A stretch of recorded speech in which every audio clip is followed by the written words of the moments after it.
namanya KPU. Apa itu? Bukan Komisi Pemilihan Umum yang lagi pada rame sekarang dengan MK. KPU itu ada kepanjangannya. Itu KPU yaitu Kepala Penuh Uban. Ini dikategorikan minaz zulumati ilan nur. Dari kegelapan, dari rambutnya hitam kepada yang bercahaya jadi putih. Ini simbol diingatkan hidup di dunia cuma sebentar.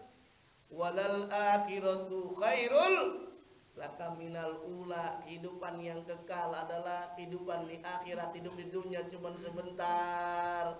Banyak orang yang meninggal dunia, kecelakaan, tabrakan, tsunami dan lain sebagainya. Diingatkan cuma sebentar. Kita alhamdulillah bisa mengisi kemerdekaan, tinggal menjadi manusia yang baik.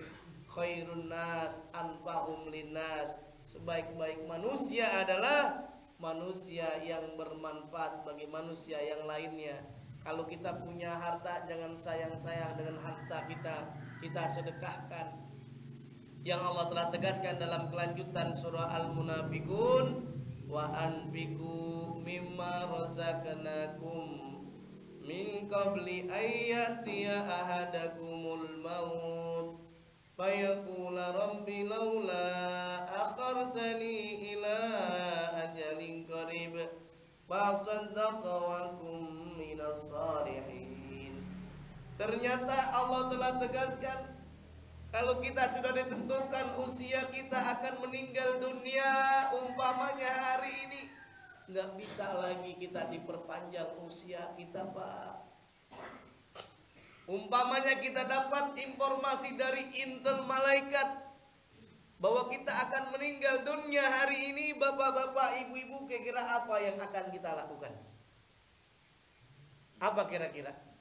Pasti kita akan yang awalnya enggak sholat jadi sholat, yang awalnya enggak sedekah jadi sedekah. Pak Asodako, saya akan benar-benar bersedekah karena mau meninggal dunia. Wa akum minaz sholihin, dan saya jadi orang yang soleh.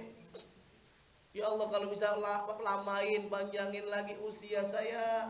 Apa janji Allah yang Allah tegaskan dalam surah Al-Munafiqun?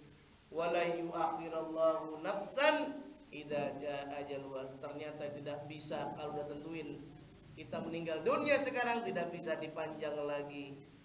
Oleh karenanya saudara yang dimuliakan oleh Allah Subhanahu wa taala, dalam momen yang sangat mulia ini, dalam mengisi kemerdekaan, yuk kita bersama-sama merenung bagaimana perjuangan para pahlawan, para pejuang bangsa Indonesia dalam merebut kemerdekaan Indonesia ini. Bukan hanya harta, jabatan dan lain sebagainya, bukan hanya keluarganya, termasuk juga jiwanya dikorbankan. Kita masih ingat istilah mudik, Pak. Kemarin sudah ada yang mudik ya. Coba kita lihat, bapak-bapak mudik pulang kampung, mudiknya lebarannya 3 bulan belum masuk, tiket udah habis. Betul atau tidak? Ya Allah, tiket 3 bulan udah habis. Dia beli itu tiket, nggak apa-apalah, macet-macet, ngantri-ngantri. Bukan hanya itu saja, sudah disiapkan itu perbekalan hadiah. Kita bersedekah buat saudara-saudara kita yang di kampung. Disiapkan ini baju buat siapa, ini uangnya bagaimana. Kita sudah terbiasa bersedekah. Pas hari haknya kita siapkan fisik kita biar supaya kuat, kita bisa berangkat. Ketika berangkat aja ternyata macetnya luar biasa. Ciputat, Cirebon biasanya jarak tempuh 5-6 jam. Saudara saya, ada kawan saya bilang, dia ke Cirebon itu jarak tempuhnya bisa 21 jam, Pak. Siap rela macet-macet, siap rela panas-panasan, walaupun kesel dalam jalan, di perjalanan panas. Tapi coba Pak, ketika ketemu dengan keluarga sampai kampung, hilang gak itu? Hilang capeknya. Karena kenapa? Berjumpa dengan saudara kita. Kita alhamdulillah, banyak orang yang mudik meninggal dunia. Artinya apa? Mudik di dunia saja sudah mempersiapkan fisik, mental, harta, nyawa. Hendaknya apakah sudah kita persiapkan mudik ruhani kita untuk perbekalan kita di akhirat dengan harta kita, dengan ilmu kita. Khairun nas anfahum linnas, sebaik-baik manusia yang bermanfaat bagi manusia yang lainnya. Kalau di sini biasanya kajian sampai jam berapa nih Ustaz? Sampai jam 6 ya. Nah, jadi yang secara sederhana diingatkan kembali, mumpung Allah masih berikan usia kita panjang. Makanya ada pesan untuk bapak-bapak, ibu-ibu nih, biar supaya baik sama istrinya. Ada dulu ustadz yang dari Bandung, dia ngasih pesan, jagalah istri, jangan kau sakiti, tangisan istri, tangisan bidadari. Ini sering kadang-kadang suami galak sama istrinya. Mengisi kemerdekaan bukan hanya aktivitas yang ada, tetapi akhlakul karimah. Kita bisa contoh Rasulullah luar biasa, nggak pakai kekerasan. Rasulullah memberikan contoh yang luar biasa, sampai-sampai memanggil istrinya aja memanggil panggilan yang baik, panggilan yang mesra yang membuat istrinya seneng. Siti Aisyah mukanya kemerah-merahan, dia panggil itu Siti Aisyah dengan panggilan yang mesra, ya Humairah, wahai yang kemerah-merahan. Kalau istri kan pengennya dipuji, benar nggak Bu? Bu, ibu-ibu kan pengennya dipuji. Tapi saya pesan kepada bapak-bapak, jangan mentang-mentang istrinya hitam, burik, digaruk ngebul, dipanggil hai Hajar Aswad sini. Atau dipanggil, kalau Rasulullah memanggil ya Humairah, ya Humairah, kira-kira bini marah nggak? Marah. Jadi jujur boleh, jangan membuat istri kita marah. Pesan untuk istri juga sama. Jagalah suami, jangan kau bohongi. Mana yang tukang bohongin suaminya? Ya Allah, kadang-kadang belanja 50.000 dibilang tas 50.000. Ya Allah. Makanya kita harus ingat, dalam mengisi kemerdekaan kita bisa nyontoh akhlak Rasulullah dengan staf, siddiq, tablik, amanah, fatona. Tablik menyampaikan amanah, terpercaya, jujur. Inilah yang Allah tegaskan dalam surah Al-Mu'minun. Bagaimana kita bisa sukses memperoleh kemerdekaan yang hakiki? Dalam mengisi kemerdekaan, Allah telah tegaskan minimal ada 5 cara. Yang pertama apa? Yang pertama, sebagai orang yang beriman, kita tingkatkan iman kita kepada Allah Subhanahu wa taala. Qad aflahal mu'minun, sungguh telah sukses memperoleh kemenangan, memperoleh kemerdekaan. Siapa mereka? Orang yang beriman kepada Allah Subhanahu wa ta'ala. Makanya iman ini disandingkan saat kita berpuasa iman. Ya ayyuhalladzina amanu kutiba alaikumus siam, disandingkan tuh puasa dengan iman. Dalam hadis pun dinyatakan man soma ramadhana imanan wahtisaban, iman dengan ikhlas disandingkan. Harapannya dalam melaksanakan amal ibadah soleh diniatkan karena Allah Subhanahu wa ta'ala.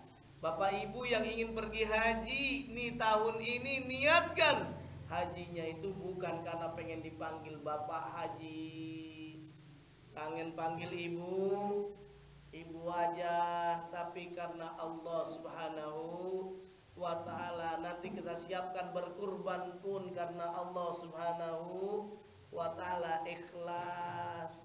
Kalau kita tingkatkan iman kita, nikmat rasanya. Orang yang memiliki iman luar biasa berbeda mereka yang imannya itu tipis, imannya tidak kokoh. Pak, pernah naik kereta komuter lain nggak? Bu, pernah naik kereta nggak? Nggak pernah, tapi pernah lihat ada orang naik kereta kan ya? Ada yang berdiri, ada yang duduk. Saya tanya, ketika masinis mengerem mendadak, kira-kira yang terguncang dengan rem mendadak itu yang duduk apa yang berdiri? Saya tanya semuanya. Yang berdiri apa sebabnya?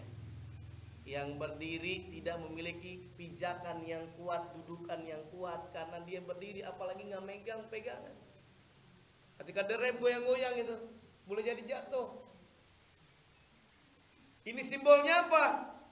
Kalau kita saat mengisi kemerdekaan, boleh jadi Allah berikan ujian kepada kita saat jualan nggak laku. Ini sering imannya goyah, nggak kuat, sehingga dia terombang-ambing hatinya. Akhirnya dia ikut itu iklan yang ada di tepi, ketik rek spasi. Bapak lahirnya hari Selasa, jualan es cendol, katanya nggak cocok jualan apa namanya, kerja di air. Cocoknya di mana? Di hutan, akhirnya bangkrut dia karena percaya. Naudzubillah. Coba kita lihat orang yang imannya kuat seperti orang yang duduk di kereta, ketika masinis mengerem mendadak, apakah dia berpengaruh? Berpengaruh, tapi tetap dalam posisinya.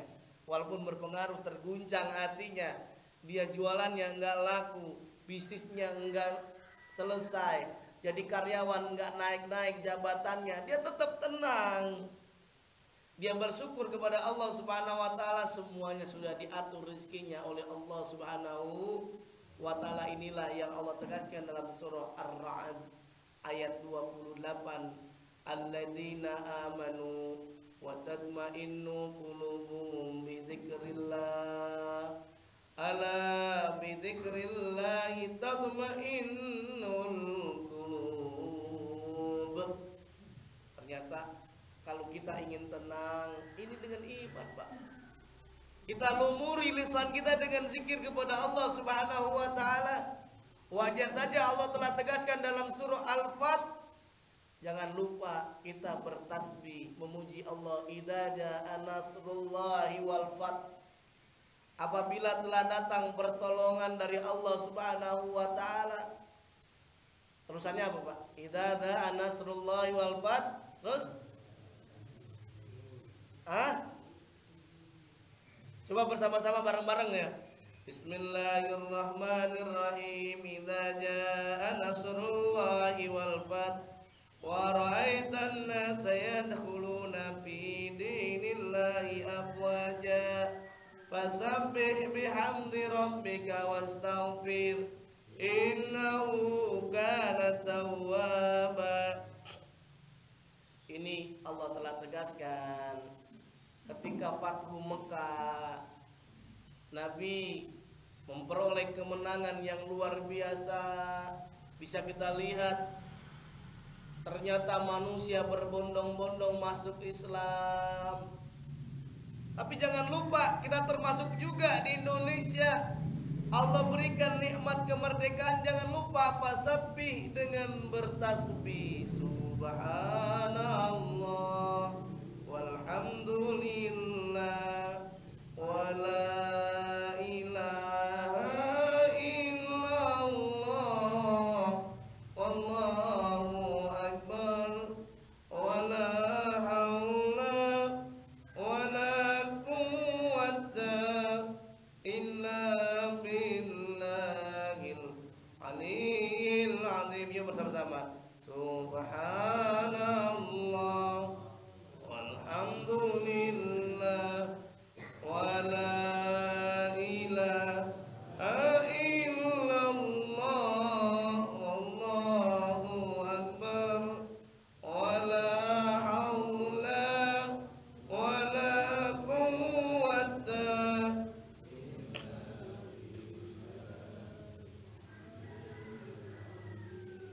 Alhamdulillah. Fasabbih, jangan lupa kita memuji Allah, bertasbih. Bihamdika, dengan memuji Allah, subhanallah, alhamdulillah. Wastaghfir, istighfar kepada Allah Subhanahu wa taala. Jangan sombong. Kita udah merdeka dengan jabatan, dengan kenikmatan yang ada di dunia cuma sebentar.